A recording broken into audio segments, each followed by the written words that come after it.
বিএনপির কেন্দ্রীয় শিল্প বিষয়ক সম্পাদক আবুল কালাম বলেছেন, দেশের উন্নয়ন অগ্রগতি তারেক রহমান ও বিএনপির হাতেই নিরাপদ, এর কোনো বিকল্প নেই।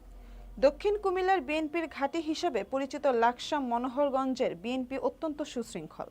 সকল গ্রুপিংয়ের অবসান ঘটিয়ে গত 20শে ফেব্রুয়ারি দলের মহাসচিব মির্জা ফখরুল ইসলাম আলমগীরের উপস্থিতিতে সর্বকালের সেরা জনসভা হয়েছে। সাংগঠনিক কাজের ধারাবাহিকতায় আজ সোমবার লাকসাম পৌরসভা অডিটোরিয়ামে লাকসাম মনোহরগঞ্জ উপজেলা বিএনপি এক সাংগঠনিক সভা অনুষ্ঠিত হয়।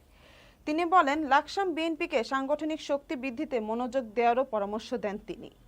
সভায় প্রধান অতিথি ছিলেন কেন্দ্রীয় বিএনপির কর্মসংস্থান বিষয়ক সম্পাদক ও কুমিল্লা দক্ষিণ জেলা বিএনপির আহ্বায়ক জাকারিয়া তাহের সুমন। এছাড়া লাকসাম উপজেলা বিএনপির সাবেক সদস্য সচিব আব্দুর রহমান বাদল, সাবেক যুগ্ম আহ্বায়ক শাহ আলম, সরওয়ার জাহান দোলনের প্রাণবন্ত সঞ্চালনায় প্রধান বক্তা ছিলেন কেন্দ্রীয় সহ সাংগঠনিক সম্পাদক মোস্তাক মিয়া। বিশেষ অতিথি ছিলেন কুমিল্লা দক্ষিণ জেলা বিএনপির সদস্য সচিব ভিপি আশিকুর রহমান মাহমুদ ওয়াসিম। প্রধান অতিথি জাকারিয়া তাহের সুমন বলেন, দেশ নিয়ে গভীর ষড়যন্ত্র হচ্ছে, সবাইকে সজাগ থাকার আহ্বান জানানো হয়।